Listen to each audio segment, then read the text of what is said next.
Another time, Jesus went into the synagogue, and a man with a shriveled hand was there.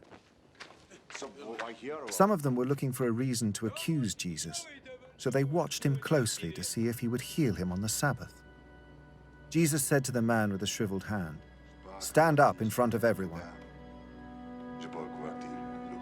Then Jesus asked them, "Which is lawful on the Sabbath, to do good or to do evil? To save life or to kill?" But they remained silent. He looked around at them in anger and, deeply distressed at their stubborn hearts, said to the man, "Stretch out your hand." He stretched it out, and his hand was completely restored.